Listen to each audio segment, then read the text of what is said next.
Bismillahirrahmanirrahim. Assalamualaikum warahmatullahi wabarakatuh. Alhamdulillahirabbil alamin. Asyhadu an la ilaha illallah wa asyhadu anna Muhammadan abduhu wa rasuluh. Allahumma sholli ala Muhammad wa ala ali Muhammad. Amma ba'd. Para pemirsa yang mengikuti UWAT Channel, Ustadz Alfian Tanjung Channel, hari ini kita akan berbincang tentang sumbangsih umat Islam dalam kemerdekaan Republik Indonesia. Tema ini menjadi penting karena agak menjadi pertanyaan. Ada kesan seolah-olah ungkapan-ungkapan sumir, bahkan ungkapan-ungkapan skeptis, ungkapan-ungkapan sinis yang mengarah kepada seolah-olah umat Islam ini tukang mengganggu, tukang ngegerecokin, bahkan seperti satu komunitas pemalas, komunitas yang memberikan satu kesan negatif dalam menangani atau berpartisipasi di negara Kesatuan Republik Indonesia. Mari kita membuka lembaran sejarah, mari kita membuka lipatan sejarah bahwa ternyata umat Islam ini adalah umat yang paling dominan, bahkan di atas 90% potensi masyarakat Indonesia dari ujung barat yang ada di Pulau Sumatera, Aceh dan sekitarnya sampai ke ujung timur yang ada di Irian termasuk daerah Maluku. Dari itu kita akan awali dulu dengan semangat bahwa umat Islam adalah umat yang secara umum memiliki doktrin yang berhubungan dengan nilai ketuhanan yang Maha Esa. Dan mereka juga punya ikrar, innas sholati wa nusuki wa mahyaya wa mamati lillahi rabbil alamin.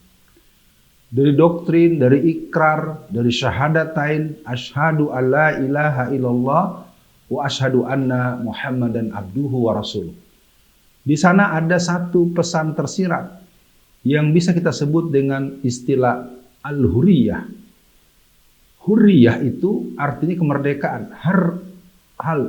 Hurriyatul insan, kemerdekaan manusia. Jadi dalam sikap seorang muslim, mereka mempunyai jiwa merdeka karena mereka telah memasrahkan hidupnya kepada Allah Subhanahu wa taala. Artinya, penjajahan yang telah diawali dengan upaya awal dengan alasan berdagang pada tahun 1598 oleh Satuan Bisnis Dagang yang dimotori oleh orang-orang Belanda, yang diikuti oleh orang-orang Portugis dan kemudian juga orang-orang Inggris yang secara dominan kita kemudian punya catatan sejarah dijajah oleh Belanda dengan kurun waktu yang cukup panjang dengan variasi pencatatan sejarah tentang kelakuan mereka. Apa yang ingin kita bicarakan pada tajuk utama kita, tema utama kita tentang sumbangsih umat Islam dalam kemerdekaan negara Indonesia yang tercatat secara konvensi Kalimatun Sawa kebersamaan nasional, yaitu tanggal 17 Agustus tahun 1945. Yang pertama kita dudukan adalah penanggalan bulan, hari, dan tahun. Banyak tidak dipahami, bahkan generasi muda tidak cukup mengerti bahwa tanggal 17 Agustus 45 itu ternyata bertepatan dengan tanggal 9, bulannya bulan Ramadan, jamnya jam 10 pagi, harinya hari Jumat, tahunnya 1369 Hijriah. Artinya ketika hari, bulan, tahun, dan tanggal itu sampai kepada sebuah penetapan yang sedemikian rupa, kita bisa paham. Hari Jumat dalam khasanah Islam berarti Sayyidul Ayyam. Bulan Ramadan adalah Syahrul Mubarak, Syahrul Quran, Syahrul Jihad, Syahrul Tarbiyah. Ramadan adalah bulan yang dimuliakan dan ada ayat yang menerangkan tentang bulan Ramadan dan perintah beribadah di bulan Ramadan. Lalu kalau kita kembali kepada judul awal, tema utama pembahasan kita kali ini, sumbangsih umat Islam dalam kemerdekaan Republik Indonesia. Yang pertama, umat Islam adalah kalangan yang berkeyakinan kepada Allah Subhanahu wa taala yang tidak pernah mentolerir hidup di bawah telapak kaki penjajah. penjajahan, apalagi mengarah kepada bentuk pemurtatan. Karena kelompok-kelompok Belanda itu tentu berjalan bukan semata-mata untuk mencarikan rempah-rempah atau kepentingan materi berupa uang ataupun kekayaan alam. Mereka juga punya konsep glory God gospel.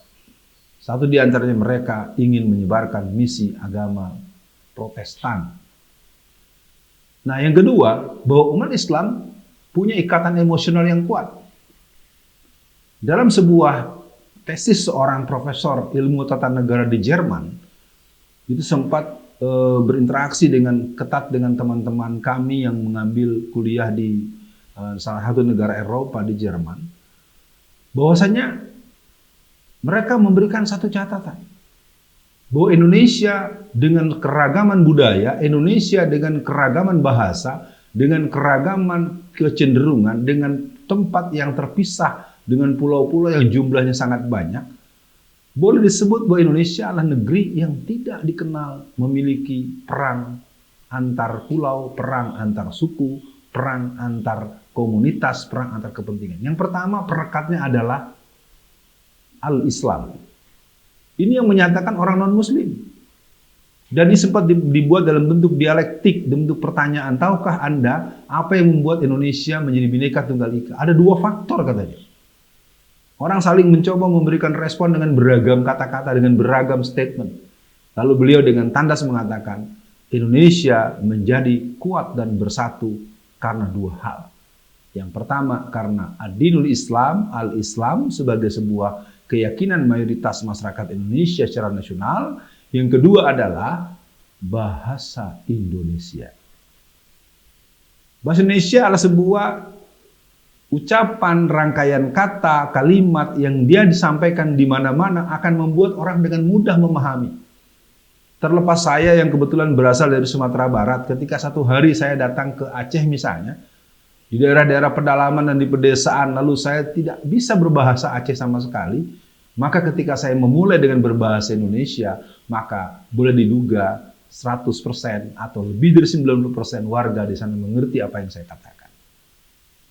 Untuk kalangan-kalangan khusus, kalangan pesantren dan orang-orang yang punya pendidikan-pendidikan yang cukup intens dan berjangka panjang, tentu mereka juga akan mudah untuk mencerna bahasa Arab sebagai bahasa misi dan amal Islami.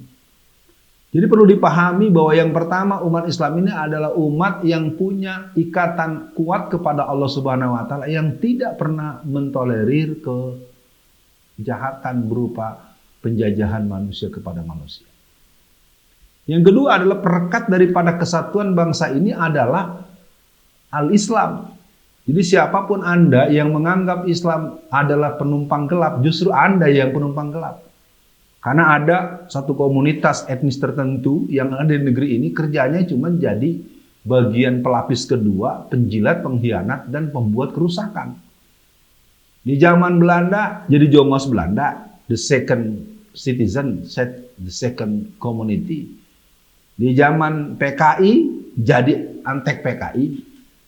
Di zaman Orde Baru jadi antek Orde Baru. Di zaman Orde Lama Jilid 2 jadi juragannya. Jadi hari ini kita sama mencatat bahwa negeri ini merdeka atas berkat rahmat Allah Subhanahu wa taala yang dimotori oleh ulama-ulama santri yang nanti akan kita bahas dalam sesi khusus, supaya kita melihat secara umum umat Islam telah sampai kepada sebuah peran-peran yang layak untuk mendapatkan feedback, yang layak untuk mendapatkan nilai-nilai kebermudahan, keberbolehan, dan nilai-nilai peran, termasuk menegaskan negara ini sebagai negara yang berhaluan Islam. Secara konstitusi, umat Islam secara nasional melalui penyampaian ini saya katakan, memperjuangkan penataan negara dengan haluan Islam, tidak ada dasar penentangan secara konstitusional. Artinya dia merupakan peluang besar. Mari kita manfaatkan bahwa negeri ini menamakan dirinya demokrasi. Berarti siapa yang mayoritas bisa menentukan arus utama tata kelola kenegaraannya. Menyongsong era yang disebut dengan era pasca COVID, yang disebut sebagai sebuah pandemi, ada yang menyebut plandemi, maka umat Islam perlu melakukan kerja-kerja sistematik untuk bekerja membangun tata kelola kenegaraan dengan ruh Islam dalam konteks nilai transendensi, nilai akademis, nilai teknis maupun nilai strategis dalam mengelola negara. Maka dengan penegasan ini, penyampaian ini menyongsong HUT RI yang ke-76, 17 Agustus tahun 45, menurut kesepakatan nasional di mana kita telah melangsungkan proklamasi pada tanggal 17 Agustus 1945 yang bertepatan dengan hari Jumat jam 10 pagi bulan Ramadan tahun 1369 Hijriah. Nah, para pemirsa yang berbahagia, pada pertemuan kali ini kita perlu menegaskan ini agar menjadi pegangan untuk seluruh orang yang membaca sejarah Indonesia. Negeri ini dari ujung Aceh yang bernama Tengku Umar, Cut Nyak-Din dan kawan-kawan dengan satuan kafilah jihad mereka, yang dengan semangat mereka melawan kaum kafir dalam bahasa yang dikenal kafir dalam bahasa leksikal yang dikenal dalam bahasa Islam. Termasuk saudara-saudara kita yang ada di ujung Ambon. Dan ternyata juga di beberapa titik-titik sentral di Irian juga diisi oleh para ulama-ulama dan pendakwah-pendakwah yang lebih dahulu masuk ketimbang para misionaris Kristen. Artinya secara nasional kita mempunyai satu catatan bahwa negeri ini dimerdekakan atas berkat rahmat Allah dengan sumbangsih mayoritas 90% warga negaranya adalah orang-orang yang beriman kepada Allah Subhanahu wa taala. Ini fakta sejarah.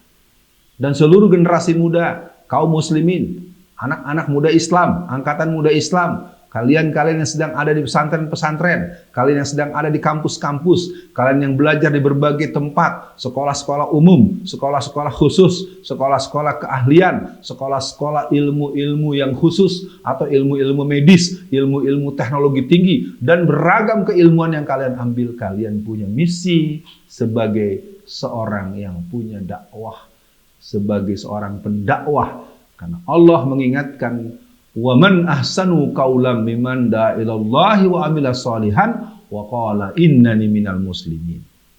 Jadi pada kesempatan kali ini kita ingin menegaskan bahwa kemerdekaan Republik Indonesia yang akan diperingati tanggal 17 Agustus pada tahun 2021 kali ini, HUT RI yang ke-76 tahun, akan menjadi bagian daripada semangat partisipasi dengan segala kondisi yang ada. Umat Islam memiliki hak, memiliki kewajiban, dan memiliki porsi yang semestinya juga sesuai dengan kuantitas komunitas mereka. Jadi kalau masih ada petang-tang-peteng-teng, masih ada tirani minoritas, karena mereka mempunyai otoritas permodalan atau keuangan, atau mereka mempunyai mental superioritas karena benih-benih dari penjajah Belanda, kami kaum muslimin di negeri ini juga melakukan proses edukasi. Negeri ini, negeri kita semua. Ketika negeri ini nanti disepakati menjadi negeri yang berhaluan Islam, maka dia merupakan satu hal yang halal secara konstitusional. Untuk itu, kepada seluruh masyarakat muslim yang ada dari ujung Aceh sampai Irian, yang ada di utara maupun selatan, yang ada di barat maupun di timur, mari kita sadari negeri ini merdeka atas rahmat Allah Subhanahu wa taala. Negeri ini merdeka atas perjuangan para syuhada yang telah menumpahkan darah mereka, air mata mereka, dan mereka juga telah menyumbangkan harta benda mereka. Artinya, siapapun yang suka mengecil-ngecilkan peran Islam, diharapkan Anda membaca sejarah. Karena negeri ini kedatangan Islam sejak abad ke-7. Dan negeri ini tidak akan pernah terjadi bernama Indonesia kalau tidak ada kerelaan para sultan-sultan yang jumlahnya sekitar 170-an kerajaan-kerajaan di daerah-daerah kesultanan-kesultanan dari ujung Aceh, Ternate, Tidore, Kesultanan Banten, Kesultanan Demak, dan seluruh kesultanan itu adalah para penyeru-penyeru Islam. Untuk itu, kemerdekaan Republik Indonesia adalah kemerdekaan hasil karya umat Islam bersama dengan segelintir kecil orang-orang yang berjuang untuk kebersamaan Indonesia, satu, berbeda, tapi bersatu dalam lindungan Allah Subhanahu wa taala. Selamat hari ulang tahun kemerdekaan Republik Indonesia yang ke-76 dan seluruh umat Islam, gelorakan jihad kita, gelorakan bangsa ini untuk tidak dijajah oleh kelompok kanan maupun kelompok kiri, oleh kelompok bintang David ataupun bintang merah. Kita tidak akan membiarkan mereka mencaplok negeri kita. Kan jiwa para pendahulu kita, jiwa pejuang, jiwa pembela, jiwa al-hurriyah, dan kita akan merdeka sampai tetes darah yang penghabisan dan membiarkan generasi di belakang kita menjadi pelanjut daripada dinamika negara yang dalam bingkai khilafah minhajun nubuah, dan ini merupakan bagian yang akan terus kita kawal. Negara Kesatuan Republik Indonesia yang diberkahi oleh Allah Subhanahu wa taala, umat Islam mayoritas mengambil porsi yang pantas, umat yang minoritas agar tahu diri, kalian jangan jadi tirani minoritas atas nama agama, atas nama uang, atas nama kebijakan politik. Karena kami umat Islam juga punya hak politik di negeri ini untuk menata negara ini sesuai dengan ketentuan Allah dan Rasul-Nya.